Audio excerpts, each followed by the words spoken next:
Where are all these published? They're not on our website, are they? No, we have a few different podcast platforms. So we have Apple Podcasts, Spotify, Amazon, Podcaster, iHeartRadio, Cool. Pocket Cast, and there's a couple more. Let's go.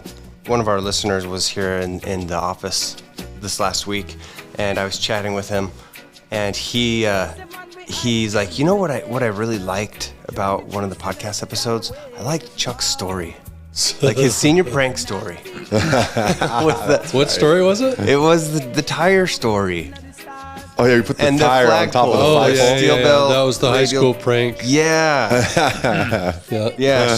Shout out to Guy. He And said, and we never got caught. yeah. I mean, It's still there. not to bring light to that subject again. Right. That senior prank moment. But he said he really liked that story, and it's a good one.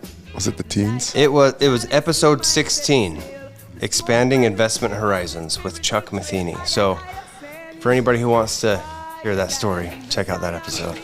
It's pretty good. It is good. Hopefully it will still be the anonymous prank. I keep bringing it up. I'm sorry. It's okay. It's been many years now, so I just feel sorry for the janitor. They had to hacksaw all those tires off the flagpole. Oh yeah, it was a lot of them, huh? Steel belted radials. He really earned his paycheck that month, That month. or however long it took. Yeah. Poor took guy. Many, many days. You know, now I tell dad jokes. Those are good. Dad jokes are good. And they're never ending.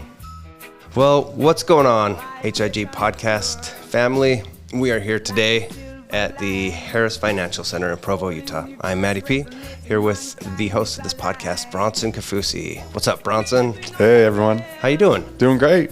It's great to be here. All right. Yeah. You know, I feel like I've seen you more this last week than I have the last 2 months.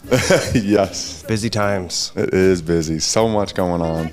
Bronson, he is literally across the nation. Honestly, and sometimes outside of the nation, talking to people, gets asked to do a lot of keynotes, a lot of events, attend a lot of events, speak at a lot of events. One of them I think is really cool. It's the professional athlete community, Yeah. PAC. Pro athlete community. Yeah. All right, the pro athlete community. PAC. I'll get it right one of these days. The pro athlete community, PAC. Yeah. Tell me again what it is. Yeah. It's a group that focuses on helping professional athletes from the NFL and NBA, MLB, and other sports too. But it helps them with everything off the field, transitioning. So you have current and former guys and girls that we help. So yeah, they do some incredible events where they bring guest speakers, and it was cool. Yeah, the last one we had down in Arizona, we had 191 NFL, NBA, MLB guys there, all there to learn and get educated about business, investing. We had some incredible speakers come. Ryan Smith came down and spoke. We had some awesome AI. Some of the top guys in AI come from New York and speak in LA, and it was really good. It was so good. Yeah, I love it. It's really my home, I would say. That's where I grew up my whole life. My dad coaching is in the locker room, so it's good to be there with everyone and just share about, I was there moderating the panel on entrepreneurship and then private equity and venture capitalists. We deep dived into those areas with some guys, so it was great. That's Yeah. really cool. It's fun to see when you come back from a PAC event because your eyes are they're on fire. Like I can tell you're passionate about it. I can feel your energy. They are. And it's a cool program, honestly. You guys have an Instagram page, right? Yep. There's an Instagram page, Pro Athlete Community. There's a website too, proathletecommunity.com. But yeah, it's so good, honestly, because there's a lot of athletes. We're all very similar in that sports is our whole life. And then all of a sudden we need to start learning about business and investing in real estate. Kind of like that's what I did with Jason Harris. And, it was, hey, you've been a professional real estate person. I need to learn. One professional to the next, right? Yeah. Trying to learn from great teachers and mentors. That platform is so cool too. Like it's really neat. You have people who are so physically talented in, the professional sports that they play. And it kind of comes to an end almost abruptly, a lot of times. Most of the time, yeah. And being in that position where you're like, well, what do I do? Like, what's the next step? A lot of people don't think about that. I think if you're, any athlete and professional and serious about it, your mindset is really focused on sports, on what you're doing. So to have something like that set up to help athletes, on the next step is really cool. Yeah. So go check it out if you want to learn more. That this actually has nothing to do with the podcast today. No. You know what's really interesting is one of the deep dives was about triple net leasing. Oh. So they had someone there to present about triple net leasing. I had the opportunity to talk about how we use the triple net lease in the gas station. So just a little plug there. It was actually really fun to talk about that and to share with them a little bit more about what HIG does. Yeah, and that triple net lease is so valuable. It's such a cool concept. Yeah. It's actually we did not rehearse this at all before we recorded, but it flows perfectly into what we're talking about today. We have combining sports and the triple net lease. We have Mr. Pickleball here, Chuck Matheny, back on the show. I do like pickleball. He even has pickleball shoes.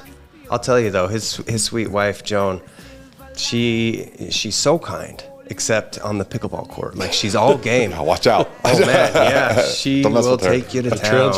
A transformation takes place on the pickleball court. Yeah, she's great. She's so fun to be around. She's so kind and so nice and just a ray of sunshine. But pickleball court, like, it's fun to watch. My wife was a little intimidated when they were playing pickleball in Cancun. She's like, Joan is just so nice, but on the pickleball court, like, you just see her competitive. Take it to you. Yeah, you want to be on her team. Yeah, that was the takeaway. Pick Joan's team. This is awesome. This is going to be so great. We're excited to have Mr. Triple Net Lease with us and Mr. Pickleball. It's been last year was awesome, right? We closed out the fund. Maybe you could touch on a little bit about that first of all, because before we dive into Triple Net Lease and dive into things, maybe we should talk about what just happened last year, because it's so great. Fund 3 closed out. Yeah, Fund 3 closed out. Yeah, Fund 3 closed out end of the year. It's funny that people really don't think about their tax situation until the last quarter of the year. And so it's always this big scramble to, take these great properties, these assets we found, and on the gas station side, all of them have triple net leases. And the benefits, the tax benefits, really end in that calendar year. So December is just crazy when we're trying to get deals closed, get them all financed, and get all the investor capital in and done and accounted for, and wrap it all up and tie it with a nice ribbon so that everyone gets the expected, investment returns and depreciation benefits. So it's great. We love to finish the year. Like to start the new year. Yeah, talk about starting the new year too. Take a breath, and start all over. Yeah, Q4 is always just hectic. Yeah, it's like it's gone in a blink. It's so true, because you have the holiday season, absolutely, and the rush coming from people that are looking for opportunities. Yeah. Do you want to dive into a little bit of the triple net lease logic, just so our listeners can understand the benefits of that? Yeah. It's important to understand the model and to also understand what makes us so unique. Sure. So yeah, for sure. Great. I think a great kickoff. We actually had a question come in from one of our listeners, Matt Anderson, about the triple net lease. Mm-hmm. He said, "What does triple net lease mean?" And secondly, what does it mean with truck stop investments? Maybe starting at the beginning, what does triple net lease actually mean? Because it's not just unique to gas stations, right? It's an investment-wide concept. Absolutely. So a triple net lease simply means that the tenant is 100% responsible for all of the day-to-day operation costs of that building, that piece of real estate. So the tenant pays the taxes, they pay the insurance, they pay all the maintenance of the property. And from a landlord's perspective, when you own a piece of real estate and you have a tenant that has signed a triple net lease, you just don't have to worry about the day-to-day operation of that business. It's very different from multifamily, where, the landlord is paying the taxes, and quite often they're paying the utilities and insurance, et cetera, et cetera. So it's, from a management perspective, it's really nice to have a responsible tenant that's under a triple net lease. And from our perspective with gas stations, we love the environment where it's very common for a tenant to sign a very long-term lease. I mean, we often do 20-year leases with renewal options that are kind of extend past that. But it's easy to manage as an owner of the real estate because you just don't have to worry. As long as you have a responsible tenant that knows what they're doing, it's great. And we're protected income-wise because we always build in an annual escalator in the rent. So, 5 years from now, that rent is bumping up 3%, 2% every year. So come 3 to 5 years when we're thinking about maybe selling that property, the income's higher, which usually translates to a much higher resale value. So it becomes a really nice niche market that we enjoy because we found some good operators and we love this concept of a triple net lease. And it's been working for us. One key thing you said there was we found some operators. Yes. I think that's really important. Maybe you could touch on a little bit more about like what that means, because that is very unique to Harris Investment Group. It is. And you asked the question, MattyP, about truck stops. Why do we like truck stops? Yeah. A truck stop is a unique asset because it's larger than your typical mom and pop gas station. And in terms of capital and investing, we often will do truck stops that have a much higher value, maybe, in the $10 to $20 million range. But we really value an operator that knows what they're doing. And usually that translates into, do they have their own management team? Because operating a truck stop is not just about selling gas. It's about them managing the whole asset in terms of, stocking inventory, retail sales. How are they going to appeal to truckers? Truckers have to park their trucks every 8 hours and sleep. And so do they have sufficient parking? Maybe there's a laundry facility. Maybe there's a lounge where they can hang out and then they take advantage of their needs. So they have all the trucker supplies in the stores. Usually a lot of these more experienced operators, they have a couple of good food choices. And we have some operators that have several relationships with different food companies. It might be a Sbarro's Pizza or a Dunkin' Donuts or maybe it's a family restaurant. There's just a lot of things that they've figured out how to appeal to their clientele and drive traffic. And that's been a key in our investing is we really value these operator relationships and kind of scour the country looking for who's the best operator and how can we develop this relationship where they're bringing their deals to us. Most of the deals that we find are not publicized in the real world like on the internet, so we get a lot of these off-market acquisition opportunities, and often they're repeat deals with the same operators. So it's kind of a relationship-driven business, and we're fortunate that we've been doing this now for 4 coming on 5 years. So we've really developed some good reputations in the community about what we do and why we do it, and we actually help them grow. So if you're an operator and you have 30 stores and you maybe want to grow to 60, it's actually a real advantage to have a relationship with a company like Harris Investment Group where we can help them acquire more facilities than if they were just doing it by themselves, because we act in that capital model where we're helping them to acquire these locations, and they make their money on the operation side. We make our money on them paying us rent. So it's a very good symbiotic relationship. Yeah, no, it is great, and especially I would say just the current market that we're in. A lot of people are looking for income investments that spit off cash, and the triple net lease model, which is ran with the gas station strategy here, is so strong. So maybe what we can talk about, I'd love to ask you about the current kind of market and in the gas station space specifically.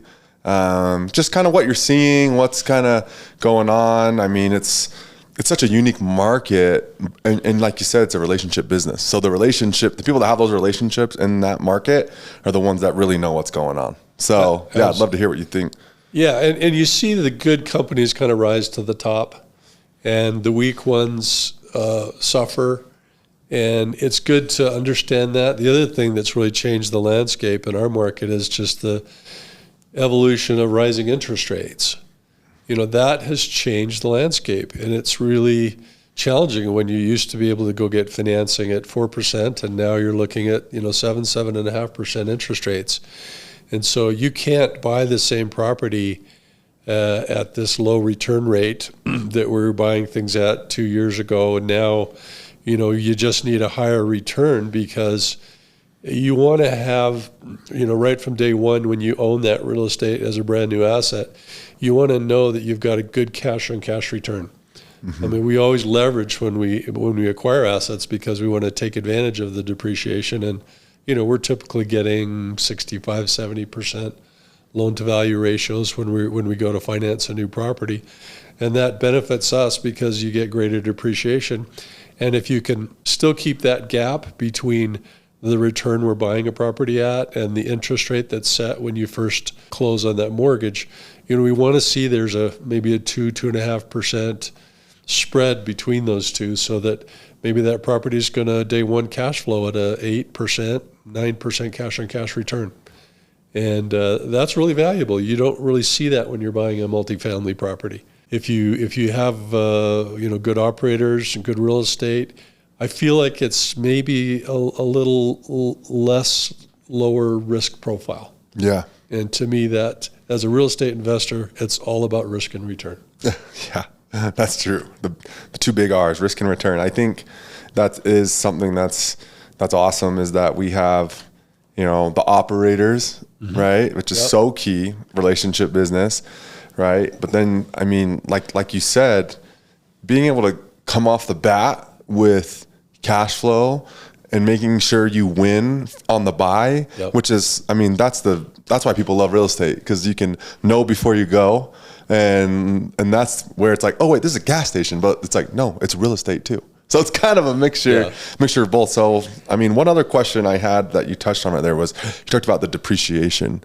So maybe you could touch on, current depreciation, what's that landscape like? Because that does play a role in what we do. And a lot of people that we help, and a lot of people have questions about what we do. They're always like, depreciation, right? Why is that valuable? Yeah, why is that valuable? What does that mean to me? That's a really good question, Bronson. When, years ago, I think it was 4 years ago, when Trump was in office for the first time, he set up some aggressive depreciation real estate laws that we take advantage of. And, one of the things that we always do when we buy a property is we do a cost seg study.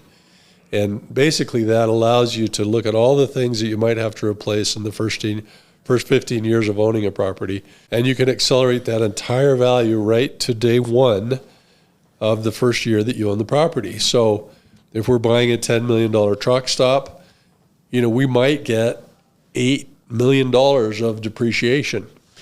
Well, when that first came into effect, the accelerated depreciation, you could take 100% of that loss as a write-off.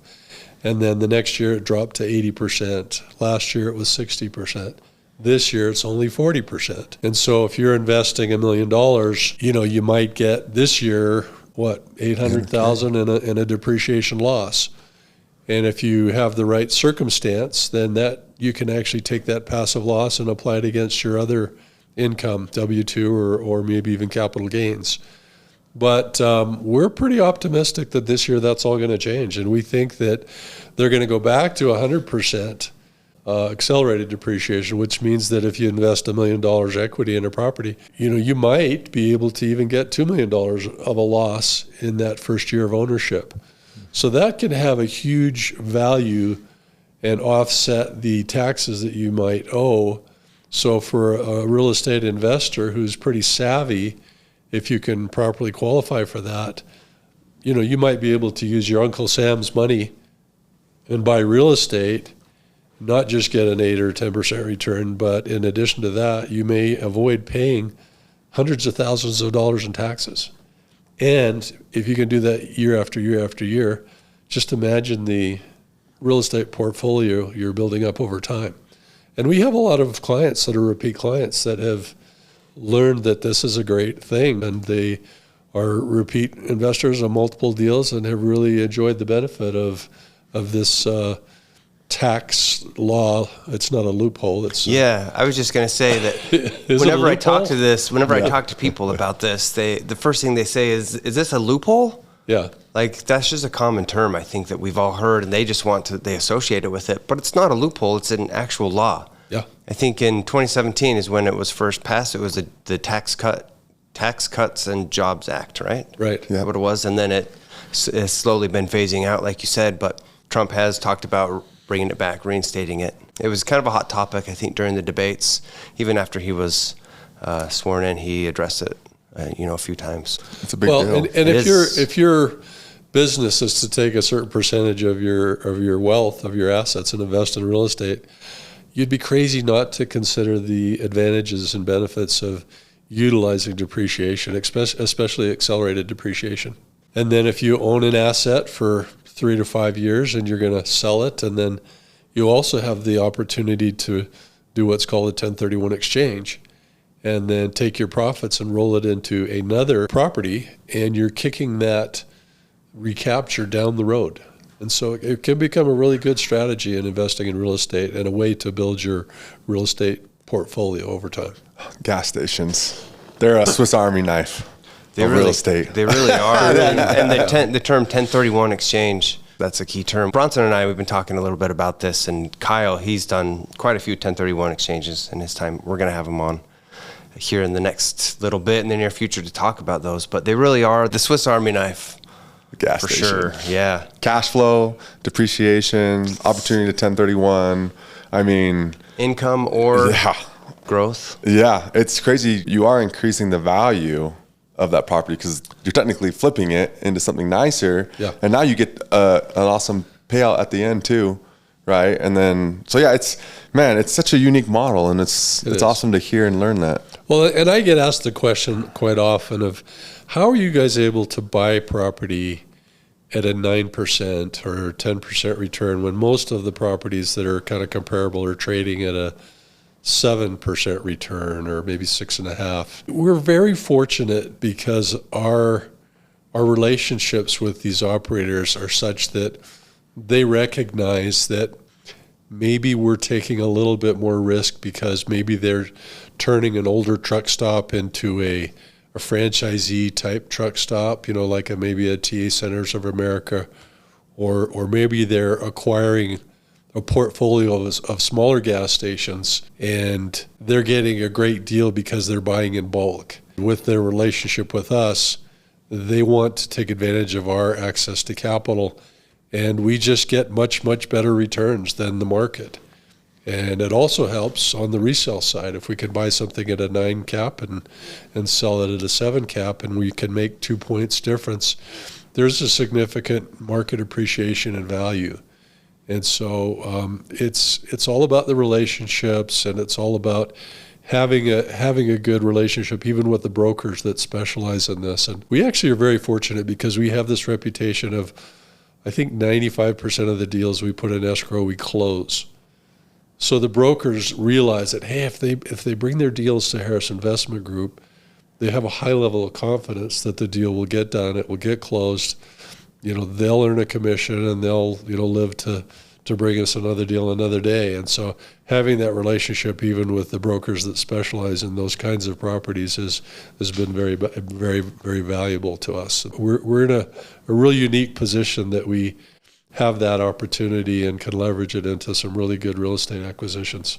Wow, that's awesome. You can't fake that. No. You can't fake a good history of closing deals and a good history with operators. And I've wondered too, how do people just buy a gas station at, a 6% or 7% return, like maybe a new Circle K or a Quick Trip or something? Mm-hmm. And especially when their, financing rates it's 7% or higher, and it's got to be all cash buyers. Yeah. And that's not our model. We want to go get a loan. We want to take advantage of that leverage, and that magnifies the return for us. It magnifies the depreciation that we can take advantage of. And so very intentionally, we also have to have pretty good relationships with lenders. That's what I was going to say. And be able to close quickly. And so it's just a kind of a mixed bag of skills and sets that we have within our company that allows us to do that. So it takes a team. It's not something you can do by yourself. It takes a team of people who understand what we're trying to do. And we have a great team here at Harris Investment Group. We really do. Yeah, no, that's great. I mean, gas stations, it's such a unique investment. But I tell you what, it is so fun to learn about. And so that's why we love having Chuck jump on with us, because a lot of our listeners too just love learning about this strategy, because it's unique and it's fun to learn about, and it's strong too. So if you are listening and you do have questions for us, reach out, contact at harrisinvestmentgroup.com. And then next time we have Chuck on, we'll ask him those questions. Yeah, come by and visit. That too. Come by and visit. Yeah. Come say hi to us. We're here. Provo, Utah, downtown. Just look for the big building that says Harris on the sides. White letters. We have one of the best views in Utah County.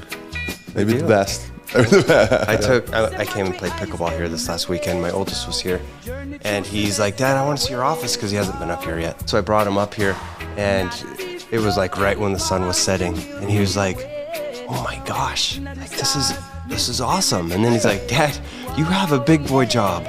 This is cool." That's awesome. Kind of funny, but you're right. Best views. Yeah. So you're welcome to come visit anytime. That's the best part about what we do. Doors always open. It's always open. Come by. Come hang out. We have snacks. We do. We always have snacks. Yeah. Well, Chuck, thank you. You're welcome. This has been fun. I've enjoyed visiting, and look forward to meeting some of our new friends. Do you know where I could find some steel belt radial tires by chance?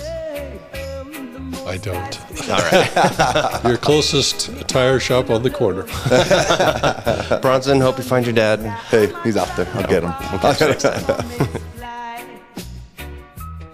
The HIG podcast expresses the views of its participants and may not represent the views of Harris Investment Group. The views discussed are subject to change without notice. The HIG podcast has no duty or obligation to update the information contained herein. It should not be assumed that past investment performance discussed is an indication of future results. Wherever there is the potential for profit, there is also the potential of loss. This is the very nature of investing. The HIG podcast and its affiliates do not provide tax, legal, or accounting advice. The information shared on this podcast should not be construed as an offering, advisory service, or investment advice. Consult your own tax, legal, and accounting advisors before engaging in any transaction. This podcast, including the information contained herein, is the sole property of Harris Investment Group and may not be copied, reproduced, republished, or posted in whole or in part without the prior written consent of Harris Investment Group. Rhythm of the earth is just a echo below as we transcend realities in this cosmic flow. Me say the